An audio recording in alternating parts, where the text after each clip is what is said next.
accompanied by the Honorable Ivanka Trump.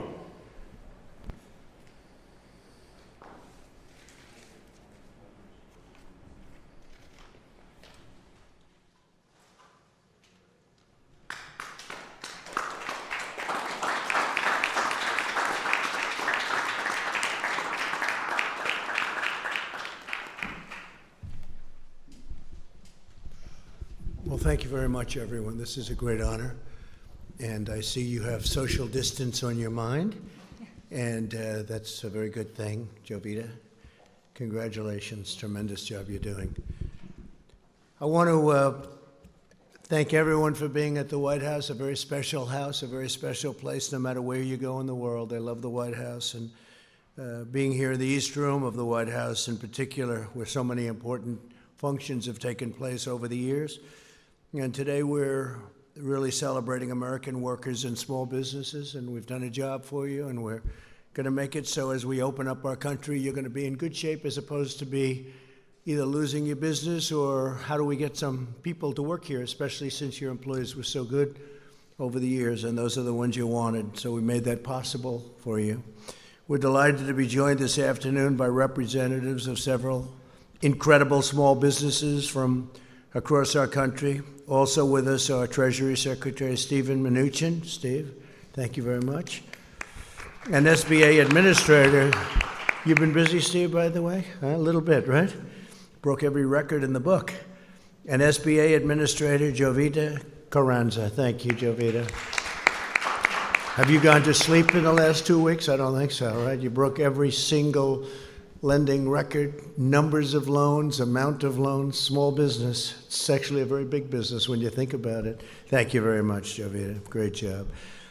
As our nation battles against this terrible scourge, we continue to pray for the victims as well as for those Americans who are grieving their lost ones and their loved ones. There's never been anything like this. We suffer with one heart, but we will prevail. We're coming back, and we're coming back strong. We built the greatest economy anywhere in the world 2 months ago, and we're going to build it again. We're going to build it fast. It's going to go very quickly. And Larry, thank you for being here very much. You see what's going to happen. I think you have the same feeling as I do. It's going to come back very fast. Now that our experts believe the worst days of the pandemic are behind us, Americans are looking forward to the safe and rapid reopening of our country. Throughout this ordeal, millions of hardworking Americans have been asked to really make tremendous, tremendous sacrifices. It's sacrifices like nobody thought would even be possible. Nobody thought would ever be talking about something like this. This virus has inflicted an enormous and painful toll on our nation's workers and small businesses. That's why last month I asked Congress to pass the Paycheck Protection Program, giving small businesses emergency economic relief to keep workers on the payroll. 4 weeks ago, I was proud to sign it into law. We did that at a great ceremony with many of the people here and the officials here, and it was something. And I can tell you, I'm going to ask Steve to say a few words, but the kind of numbers and the kind of jobs they've done and the kind of jobs that have also been saved, it's incredible. You'll be seeing that in the coming weeks. The Treasury Department and the Small Business Administration launched the program in record-breaking time, just 1 week. And in the 14 days following its launch, we processed as many loans as the SBA would typically process in over 14 years. So in 14 days, they did more work and more loans, both in terms of applications and in terms of dollar amount, than they did in 14 years. 14 days, 14 years. Easy one to remember, right? That's some record. The first round of funding provided more than 1.6 million small businesses with over $340 billion so that American workers can retain their jobs, receive their paychecks, and help our economy take off quickly once America reopens for business, which is happening right now as we sit. We're going to be all set. You all ready? I know you are. I talked to you back there. You're ready. You folks are ready. Our swift action supported or saved 30 million American jobs at least. And last week, Congress answered our call to replenish the program, and I was honored to sign an additional $320 billion for American workers into law. At least $60 billion are reserved for community financial institutions, including those that serve minority and distressed communities. And that's also, when you think, it's African American communities, it's Hispanic American communities, it's Asian American communities. We began accepting applications for the second round of funding yesterday. Demand is extraordinarily high, and there are already twice as many users accessing the system as on any day under the first round. And one of the things that the Secretary of the Treasury told me is that the amounts are much more loans at much smaller amounts, and we like to hear that because we're looking at the small amounts, the smaller businesses, and that's what we want. Nonetheless, we're processing loans at a pace never achieved before. In the first 24 hours of the second round of funding, we've handled over 30% more loans than any previous day of the program. So far, we've processed an amazing 450,000 loans totaling over $50 billion. That's in phase 2. That's incredible. Along with Administrator Carranza and Secretary Mnuchin, Ivanka has played an essential role in spearheading this important program. Incredible role. That's what she wants to do. She wants to help people. From the beginning of my administration, Ivanka has used her experience as an entrepreneur to fight for the American worker. She's created many jobs. That's what she did when she first came in. She just wanted people to be able to get jobs and job training. Went to the biggest companies anywhere in the world that are located in our country, and they would take hundreds of thousands of people and train them. And I think you got up to almost 15 million people, right? 15 million. She started off with a goal of 500,000. She wanted to get 500,000, and she is now on almost 15 million people. And I'd like to ask, if I might, Ivanka, to say a few words as to what's exactly happening today, what's happening over the next week, and what her views are for what's going to happen over the next period of time. It's going to be something I think it's going to be very special and bigger and better than anybody really understands. Let's see if I'm right about that. Ivanka, please.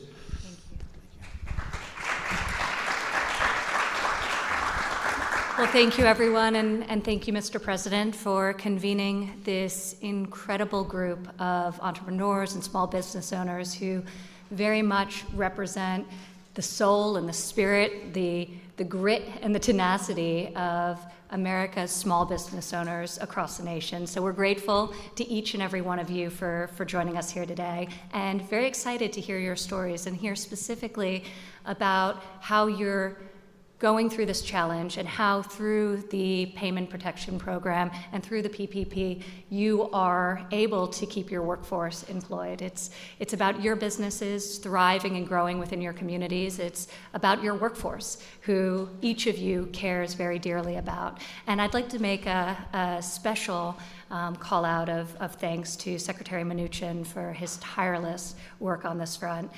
So if you'd like to come up and join us, we would appreciate that, Secretary. And SBA Administrator Carranza, thank you. You have been such a champion for America's small business. If you'd also like to come up and join us. And Larry Kudlow, thank you for all that you do in fighting for American workers. With that, I would like to kick us off by introducing Amy Wright to come up to the stage and share with us a little bit of her story. She has created an amazing business that stemmed from personal experience and very much her heart, and it's been an honor getting to know you, Amy, as you really embody the spirit of small businesses around this country. Amy, because of the PPP program, was able to rehire the 120 workers that she was forced to lay off. And now those workers, all of which have some form of disability, are able to bring cheer and bring comfort to your clients as you're serving them. So Amy, if you'd like to come up and share your story. And Michael, her great colleague, is here today as well, who could share his perspective. Thank you, Amy.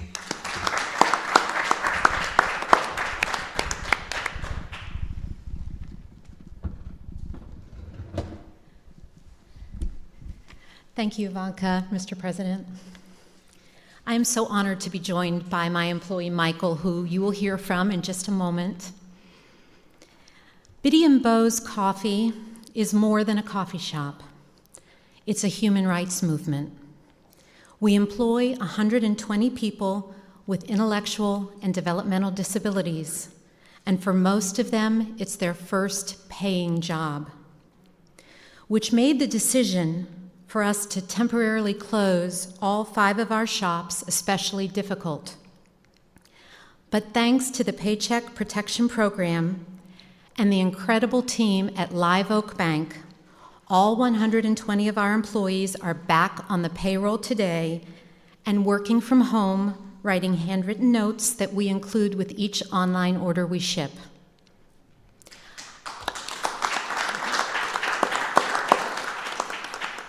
I know everyone is ready to return to normal, but I believe it's time for a new normal, one where people with disabilities are valued, especially in the workplace. As a recipient of the PPP loan, we will continue to take up the charge and help everyone, especially people with disabilities, pursue the American dream. And Michael, would you like to say? Sure. I just hope the scene isn't too big for me. So to you, President Trump and Ivanka, thanks a lot for inviting us. Thank you, Mr. President, for having us. I love my job, and I am excited about going back to work. At Biddy and Beau's, we like to use the phrase called not broken. That means me and all my amazing coworkers are not broken, and we have lots to offer. I know the great country of the United States isn't broken either. So on behalf of myself, Megan, and Amy, and all the employees of Biddy and Beau's, thank you for inviting us over. Thank you very much, Michael. You guys are our family. Love you guys.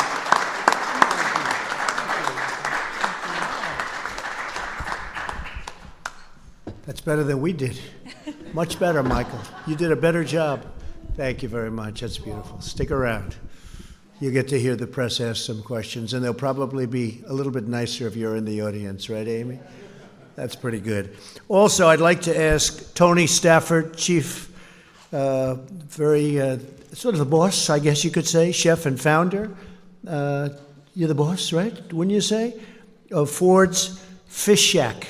And I hear it's good stuff. How about explaining, please? Best? Oh, I'll have it. Be careful. Thank you. Come on up, please.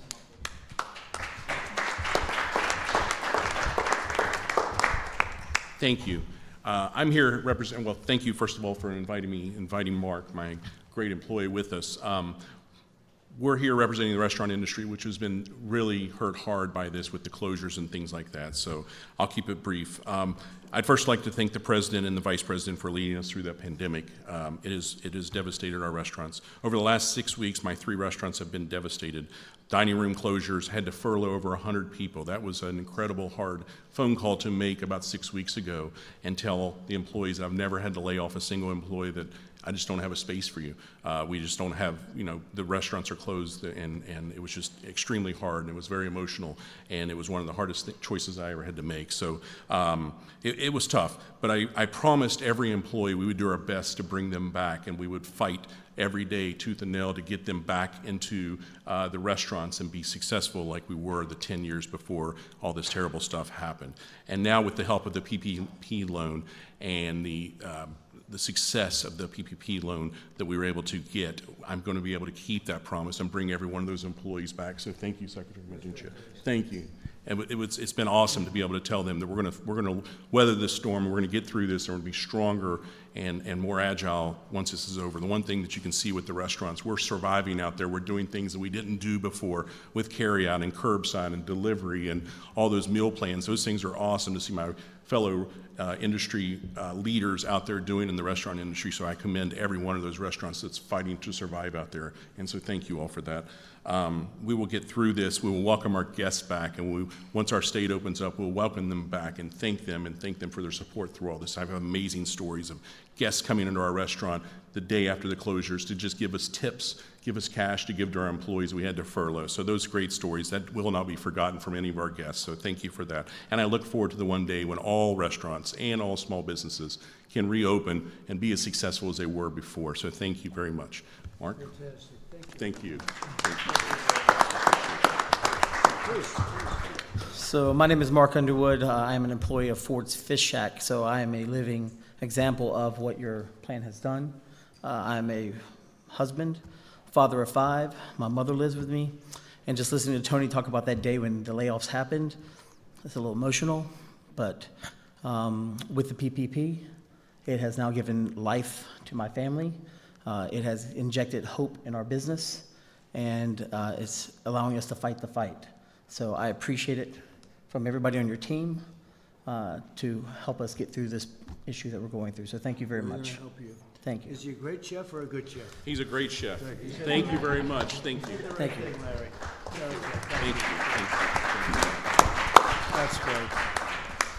That's a great story. Your mother lives with you, 5 children. That's a great story. So that was a rough day, right? Wasn't it? Huh? Never happened to you before, probably. Yeah. Happened to a lot of people. It never happened before. So, but we're bringing it all back. There have been a couple of places that have opened, and I don't know if you saw this, Tony. They have some restaurants, and they have lines that are very long to get in. People want to be back. They want to come back. We're going to bring a country back. They want to get to work. And I know you were in that category very much, so it's great. Thank you, fellas, very much.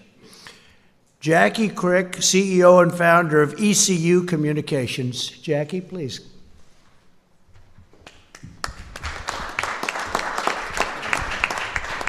I'll move that down, Jackie. A little short, so. I'll get in trouble for touching it. They'll say, he touched the microphone. What am I going to do? Thank you, Mr. President, Ivanka, Secretary Minuchin, and Administrator Carranza. It is a pleasure and an honor to be here. My name is Jackie Crick. I'm originally from Bogota, Colombia, in South America. Yay. And I've been here many years, and a big part of those years that I've been here, I've been CEO of ECU Communications, which I founded 16 years ago. We focus on advertising and marketing with niche products for diversity recruitment and outreach programs. But more than anything, we're a woman-owned small business, minority-owned 100%. So just like many of the stories that I've heard before me, and I'm sure the ones that are coming, we are concerned about the future. And being able to get that PPP loan has given me and my staff a little peace of mind to know that we're going to be okay. Just at the end of February, I hired 3 more staff members. We're 30 now. So when we heard the news about going home and working from home or not being able to work from home, the first thing that goes to your mind is, how am I going to support or tell these folks that they need to go? Being able to get the PPP loan has given me the ability to have that peace of mind that I'll keep them, their treasured staff, and I'll be able to continue to focus on my program. Thank you so much for what you do, for your leadership. Thank you. Great job. Thanks. Thank you, Jackie. Great job. Chris Stansbury, co-founder and partner, West Virginia Eye Consultants. I like West Virginia, I like it. We'll put that up. They like you, sir. I like it. They like me, too. Thank you, Mr. President. Thank you, Ivanka, Mr. Secretary, Madam Administrator. Appreciate the opportunity to be here today. It's just an honor and a privilege as a small business owner. It's very meaningful to have this opportunity. My company is called West Virginia Eye Consultants, based out of Charleston, West Virginia. And we started in 2011, and we had 2 doctors, 1 employee, and 1 location. And over the last 9 years, we've been blessed with a lot of growth. We've worked hard. And in February, we celebrated our 9th anniversary with 7 locations, 7 doctors, and almost 60 employees. So it's been a great ride. But just a month later, thanks to COVID-19, we shut most of it down. And my partners and I were just overwhelmed, just bewildered. We weren't sure how we were going to survive this. But thankfully, Congress passed the CARES Act, and President Trump signed that into law. And as part of that, the PPP loans became available. And my partners and I applied for PPP loan through the SBA, and we were so gracious and so thankful to receive that, because it's been a lifeline for us. As soon as we received those funds, we were able to start paying our utilities, our rent, and start bringing some of those employees back that we need to get staged to begin to reopen the economy. And so we're just so grateful for President Trump's leadership and Congress for working with him to get us through this crisis. So thank you so much, sir. We appreciate all your help. Thank you. So you do eye examinations, doctor? Yes, sir. And you do glasses and all that? I may have to see you. Okay? I guarantee you're probably better than these high-priced people. I used to see the highest priced, and they were not the best. I'll bet you're better than all of them. So I may have to see you, doctor. I'm serious about it. We can do something quickly, all right? You move quickly too, right? No long meetings. Good. I may have to see you, doctor. Thank you. Tissa Clark, President and CEO, J.D. Clark Professional Services. J.D. Clark. Hi. Come on up.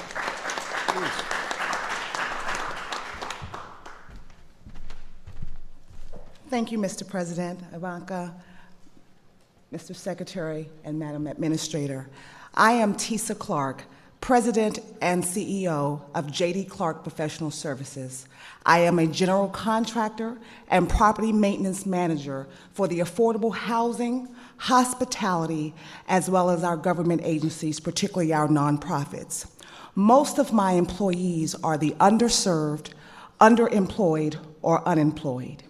And having the opportunity to be able to apply for a program such as the Paycheck Protection Program allowed me to keep those individuals employed. As a small business owner, my company is based out of Prince George's County, Maryland, and I've been in business for 12 years. And as a small business owner, we never want to fire or lay off, and even to the extent of ourselves not receiving a paycheck.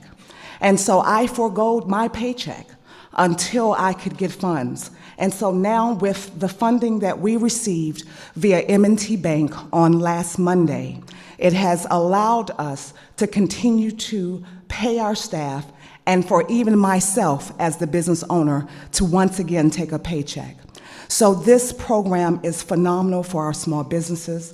Also, as a side note, Madam Administrator, I did also apply for the Economic Injury Disaster Loan, and I did receive my advance on Tuesday of last week. So these programs are very critical for the small business community, but I do believe that we as small business are strong and we are resilient and we will bounce back.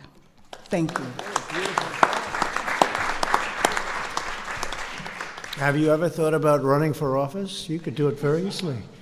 Huh? You are something. That's a very good job. Thank you very much.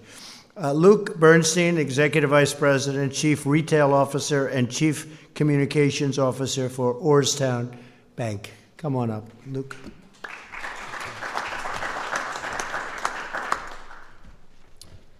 Thank you, Mr. President. Ivanka, Secretary Mnuchin, Administrator Carranza. I'm Luke Bernstein, proud to be here representing Orrstown Bank.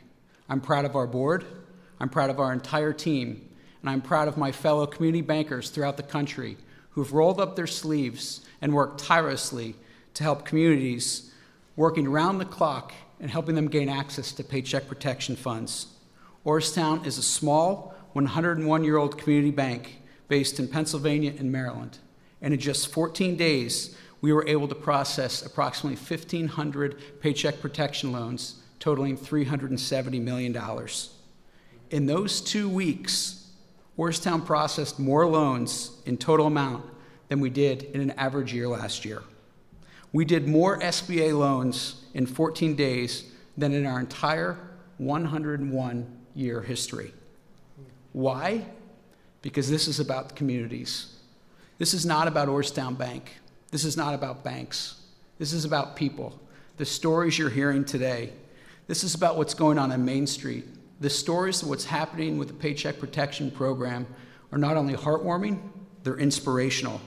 We're helping pizza shops, delis, healthcare workers, repair shops, construction companies, and countless others get access to these funds. These people need this money. They're getting a lifeline through this program. Every job is life-sustaining to someone, and the PPP is saving the livelihoods of those in our communities. We want to thank you, Mr. President, for your leadership during this extraordinary and unprecedented time, and for partnering with community banks and Congress to help us and give us the opportunity to do what we do best, and that's serve our communities through the good times and the bad. You have unleashed the innovation of the private industry, and we are going to respond. We also want to thank Secretary Mnuchin and Administrator Carranza and Congress for supporting this program and giving the opportunity to community banks around the country to join together and help those in need. With this program, we can do that. Thank you, Mr. President. Thank you. Thank you very much, Luke. That's a beautiful job. Brandon Hudson, President, Ed and Jim's Body Shop. I know what that means. I'll bet you fix beautiful cars. You make them beautiful, right? I'll bet you do. Please come up. Thank you, Mr. President, and Ivanka, Secretary. And instead of celebrating on our anniversary on April 1st of being in business, we began furloughing employees. So I would like to take the opportunity to thank President Trump for quickly signing the PPP into action. Because of this program, Ed and Jim's is able to rehire all of our furloughed employees and provide them with a paycheck starting this week. This program has given our small business the funds needed to operate and maintain through this crisis. With everything we've gone through, I can't extend our thank you enough to President Trump for everything he's done for small businesses like us in the automotive industry at a time where our business really depends on people leaving their house and driving. So, Mr. President, thank you very much for what you've done for us and the industry. Thank you. Thank you. And what do you do with cars? Explain, maybe. Our businesses, we repair cars. We're a collision repair shop, Parkville, Maryland. So we work with a lot of insurance companies. We have walk-in customers. So if you get into an accident, unfortunately, we're here to help you out. Can you generally fix, like when there's a problem with a car, can you generally fix it without sending for new pieces? Or do you generally have to put new pieces on if it's a big collision? It depends. With a big collision, we're mostly probably replacing some stuff, but we can repair a lot of things. So, we've been fortunate enough that we are able to repair a lot of things, but, with the demand for manufacturers to move to producing other things such as PPE and things like that, we're a little nervous about what that means for the future for us right now. But, we know you'll do the right thing for us. After today, you'll have a lot of customers. We appreciate you, sir. Thank you. Thank you very much. Thank you, Brandon. Thank you, Brandon. Allie Mills, Executive Vice President, Plum Contracting, Inc.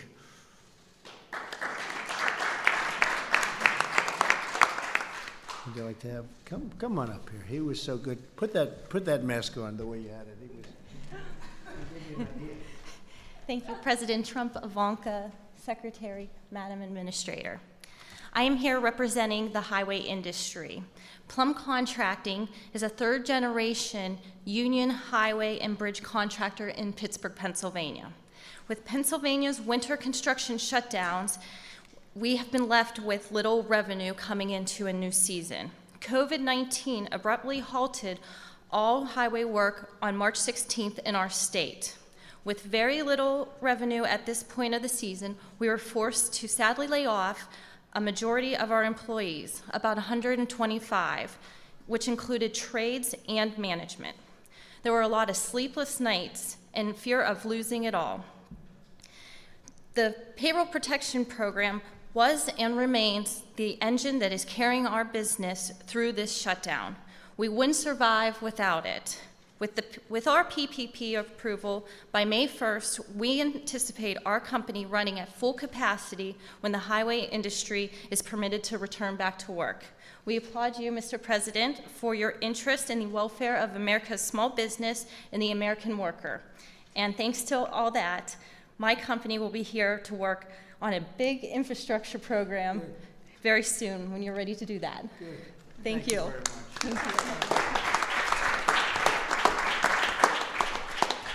I was with Governor Ron DeSantis of Florida, which is interesting from your standpoint because we talked about the business that you're in, and he noticed that right into the immediate shutdown, he noticed there was very few cars on the road. And he did very opposite of what a lot of governors did. He said, this is a great time to fix our roads and highways. And I said, as soon as he said it, this was in the Oval Office 2 hours ago, he said, I noticed there was very few cars, and isn't that better than fixing them during rush hours and when there's traffic and when it's booming, like hopefully over the next few months it's going to be again, just like it was before, the best we've ever had, and then we had to close it down. So he's fixing roads and bridges and doing a tremendous amount of work during this period of time, and I thought it was very smart. So it's a little bit the opposite, but to each his own, right? To each his own, but it made a lot of sense to me when I heard it. I'd like to ask Secretary Mnuchin to come up and explain just a little bit about how well it's going, how the kind of numbers, the kind of records, to a point where there's never been anything like this, loans coming in, and how the loans are actually smaller than in phase one, and that makes us happy because that means smaller businesses, and that's where that's what we're looking at. That's what we're aiming at this time. Please, Steve. Thank you, Mr. President, and Ivanka, thank you for putting this together. Your stories are the stories of the 60 million American workers that are going to have the benefits of the close to $1 trillion that the President and Congress have invested in small business to protect you and put you back to work. That's over $650 billion in the PPP. That's over $300 billion in disaster loans, and that's over $20 billion of grants. And I know the press has commented on a lot of big companies that inappropriately took the money, and we've been very clear. We announced today that any loan over $2 million will have a full review for forgiveness before they're repaid, because this is the story of small business here. And I am so pleased to see how this is working. So thank you, Mr. President. I'd also just like to comment, we're going to be up to close to 120 million of direct deposits and checks for the economic impact payments. If you have not received it yet, please go to irs.gov, get my payment. We made some corrections to the website over the weekend. Please go on and check your payment. If you haven't received your payment, upload your information so we can get you the money. The combination of the direct payments, the PPP, the disaster loans, and enhanced unemployment insurance is the investment that the President has made in American business and American workers. Thank you, Mr. President. Thank you very much, Steve, very much. And on the enhanced, thank you. And Steve, on the enhanced payments, we're really looking to the state to give that out. And unfortunately, some of the states have very old computerized equipment from many generations ago. But they have the money to give out, and they'll give it out as it comes, and hopefully they'll be able to do the job. Some states have been very efficient, and others have had a hard time, but you'll work with the ones that have had a hard time. But we rely on the states, and we are relying on the states to get it out as quickly as they can, considering especially some of the equipment they have. Maybe now they'll be able to buy new equipment, right? When we get all finished, we'll have nice new computerized equipment so they can do it. With that, if you'd like to ask a few questions, I think this would be a good time, because with these incredible people, this is the media. You've heard me talking about it on occasion, seldom, right? But on occasion. And I think with you in the room, I have a feeling that they'll ask me much nicer questions. They'll tone them down, right? And thank you for the apology. I appreciate it. That was very nice. Yahoo! I appreciate it. It was very nice. Yeah, go ahead. Jim, go ahead. Yes, Mr. President. Today, the U.S. hit a grim milestone of 1 million cases of the coronavirus. Back in late February, you predicted that the number of cases would go down to 0. How did we get from your prediction of 0 to 1 million? Well, it will go down to 0 ultimately. And you have to understand, when it comes to cases, we do much more testing than anybody else. So we could go to some of these other countries, you know, as an example, China. If you test, you're going to show many more cases. So we're doing more testing than any other country in the world by far, which we just discussed over in the Oval Office. So we're going to show more cases because we're doing much, much more testing, double anybody else. Somebody said if you add everybody else combined, that would be a number. And it will be at the appropriate time, it will be down to 0, like we said. The expert that the time saying that the number of cases would go up, we would have community spread. Well, experts, yeah. Was warning about this. Right. Also, experts, many very good experts, very good people too, said that this would never affect the United States. It wouldn't affect Europe. It wouldn't affect anything outside of China. So we were listening to experts, and we always will listen to experts. But the experts got it wrong. A lot of people got it wrong, and a lot of people had no idea it would be this serious. I listened to experts. I'll tell you what, I did something that the experts thought I shouldn't have done. I closed down our country and our borders. I did a ban on China from coming in other than U.S. citizens. And we did very strong checks on even our U.S. citizens. Ron DeSantis was telling me before that when they came in, people were put into quarantine, people were checked, and we're doing that now. So, yeah, I think we did something well ahead of schedule. We did that at the end of January. People were talking about this wouldn't have an impact, as you know, even into March. So I think we've done a great job in the sense that we were early. I think by banning China and banning people coming in who would have been very heavily infected, we probably saved hundreds of thousands of lives. So on that, I'm very proud. Yeah, please. Mr. President, it's actually Secretary Mnuchin as well. What about the idea of another round of stimulus payments to American taxpayers directly? Democrats, of course, up on the Hill are talking about the idea of guaranteed income, which obviously could go on for months and months and months. Yeah. What about another round of... Well, I like the idea of payroll tax cuts. I've liked that from the beginning. That was a thing that I really would love to see happen. A lot of economists would agree with me. A lot of people agree with me. And I think, frankly, it's simple. It's not the big distribution, and it would really be an incentive for people to come back to work and for employers to hire. The double tax on the company and also on the person. That's what I like. And something like that could happen. Also, I think you have to look, because a lot of people are talking, I assume your next question would be about states. And Steve and I talk about it, and I talk about it with Mitch and with Kevin and with everybody. And the problem with the states is we're not looking to recover 25 years of bad management and to give them the money that they lost. That's unfair to other states. Now, if it's COVID related, I guess we can talk about it. But we'd want certain things also, including sanctuary city adjustments, because we have so many people in sanctuary cities, which I don't even think are popular, even by radical left folks, because what's happening is people are being protected that shouldn't be protected, and a lot of bad things are happening with sanctuary cities. But that's just standing up here answering this question. That's one of the things I think about. If we were going to do something for the states, I think they'd probably want something having to do with sanctuary cities, something having to do with other different points that we can discuss a little bit later on. Yeah, Jeff, go ahead, please. Mr. President, you're going to sign an executive order today about meat packaging plants. It affects liability for them. What efforts or what measures are you looking at for liability for other industries and other businesses? Well, we haven't been talked about. It hasn't been asked on other industries yet. But with the meat packing and with the transportation, we have had some difficulty where they're having a liability that's really unfair to them, and we're going to be doing that. I think, Mark, we're going to be doing that fairly soon. It's getting drawn up. I should be signing that over the next hour or so, taking the liability, which frees up the entire system. And I fully understand it. Not their fault. Yeah, please go ahead. Thank you, Mr. President. No, over here first. Mr. President, I just want to go back to what we discussed a little earlier today. Are you considering asking airlines to test passengers on international but also domestic flights? Yeah, we're looking at doing it on the international flights coming out of areas that are heavily infected. As you know, Brazil is getting to that category. I think they're going to be okay. I hope they're going to be okay. He's a very good friend of mine, the president. But I think that we're going to look at it from the standpoint, I was discussing that with the governor of Florida, with Ron, a little while ago.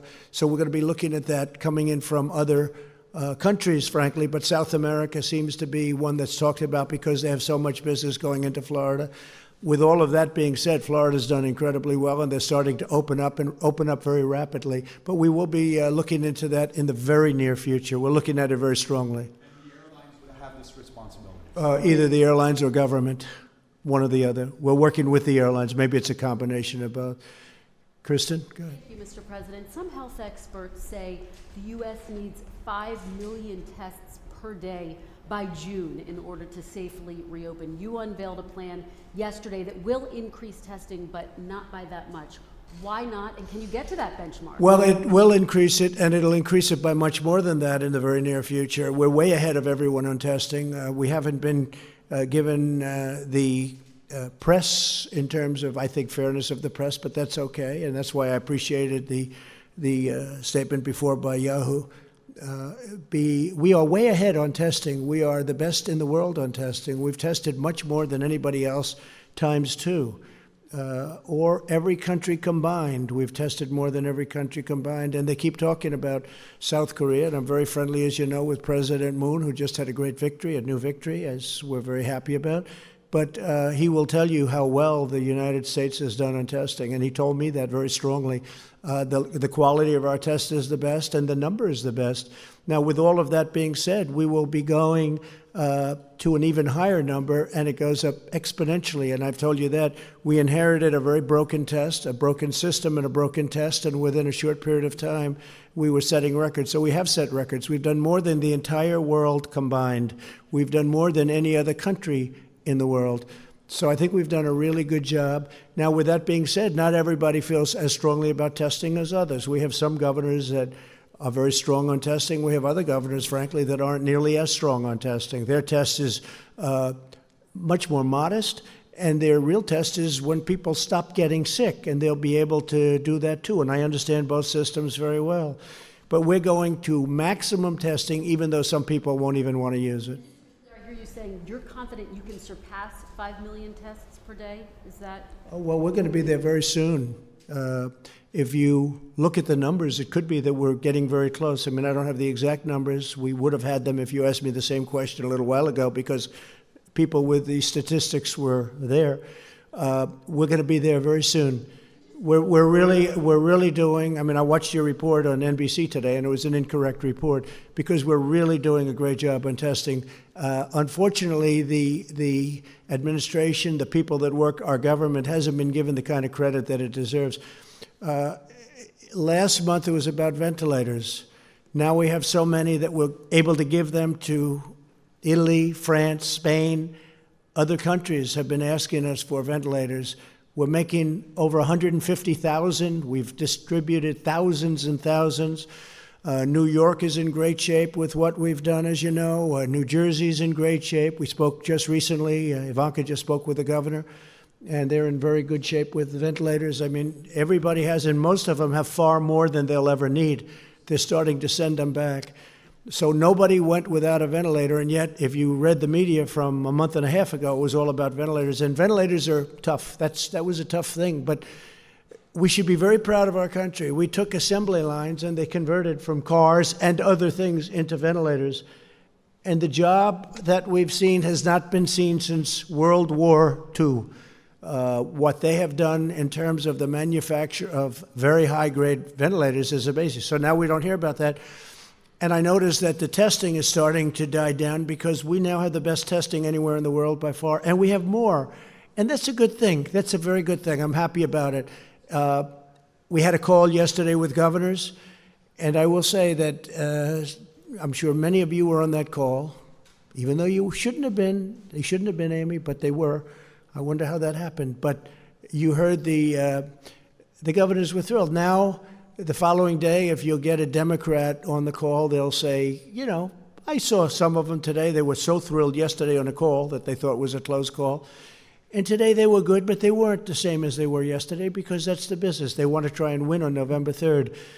But we're doing a job the likes of which nobody's ever done. And I'm not talking about myself. I'm talking about people in the Army Corps of Engineers, where we built hospitals, where we built thousands and thousands of beds all over the country.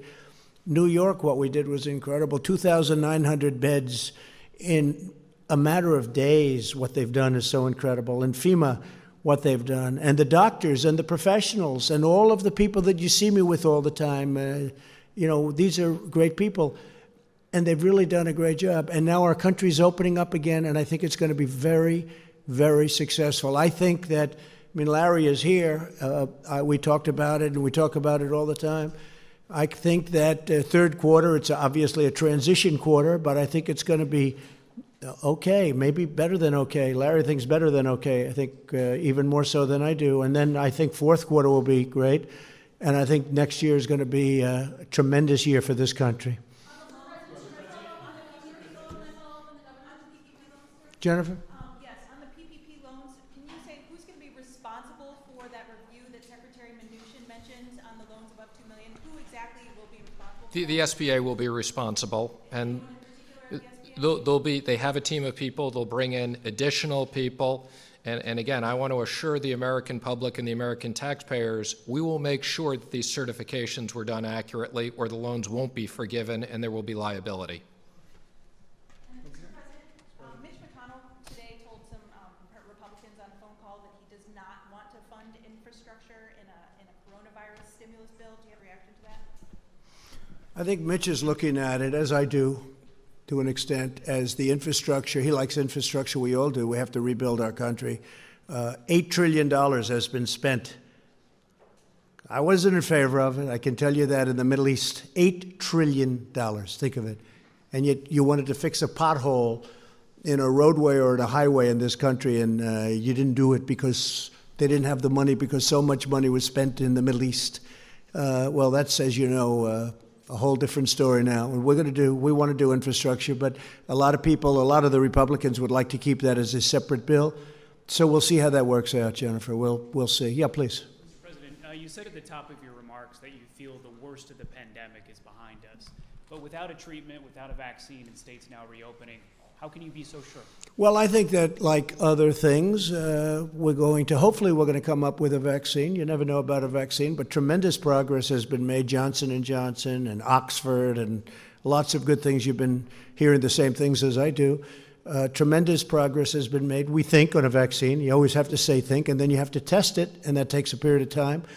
But a lot of movement and a lot of progress has been made on a vaccine. But I think what happens is it's going to go away. This is going to go away.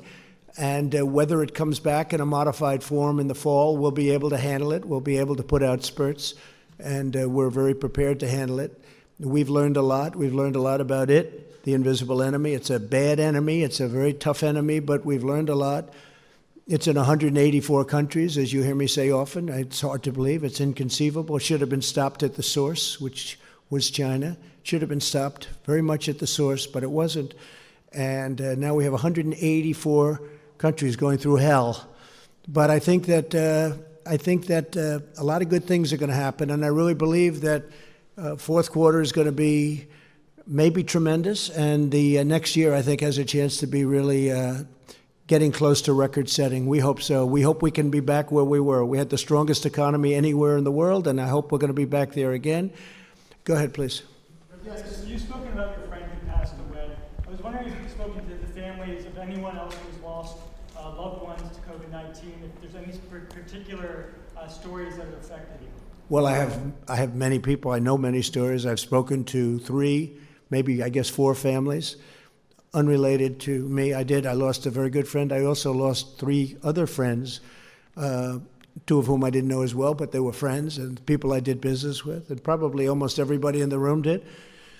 And it's a bad death. It's a bad thing. It grips onto some people. Now we found out that young people do extraordinarily well. That's why I think we can start thinking about schools. But of course, we're ending the school season, so it wouldn't be you wouldn't be back for too long. I noticed where Purdue University, a great school in a great state, wants to open and have students come in. I think that's correct. Some colleges, I think I saw Harvard wants to have students come back in the fall. I would hope that they'd have students. I think that the whole concept of computer learning is wonderful, but it's not tele-learning. But it's not the same thing as being in a classroom in a great college or a college of any kind, college, university. There's nothing, you can't replace that. So hopefully they're going to be coming back. Young people do very well with this horrible scourge. They do very well. So I am going to see you tomorrow, and we'll have other things to talk about. We have a lot of interesting things. I don't think we should have a news conference today because this is a news conference. In addition, it's a celebration of these incredible people that have done such a good job. And I think we found a couple of stars in this room today. I won't tell you who, but there are a couple. This guy right here is the biggest star in the room, right? We'll all agree he's the big. I vote for you, okay? Great job you've done, and I really appreciate it too. I appreciate you being here. Couldn't have done better.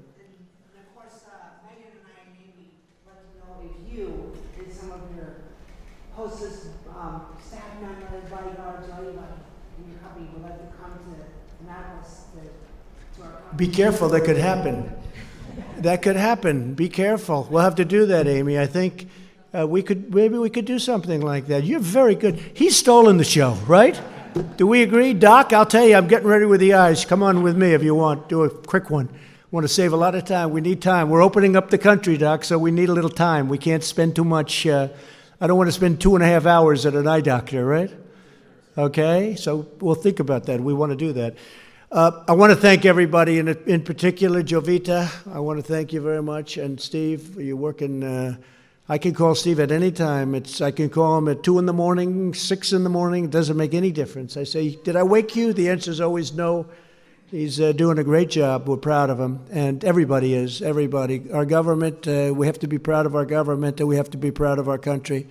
These are really terrific people. We're going through a period of time, the likes of which we've never seen in this country before.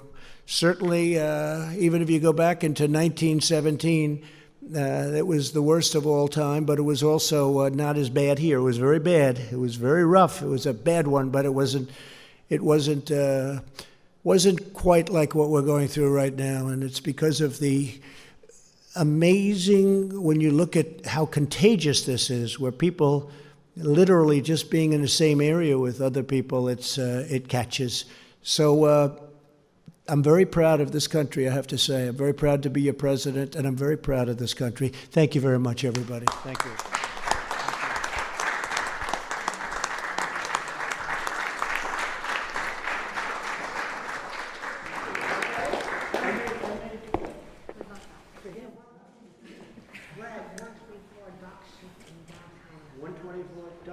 Dock Street in Annapolis. Okay, get it ready. All right. And if I don't do it, they're going to be very upset with me, you know. Right, they should come too if they want. They will. They will. Thank you, everybody. Thank you.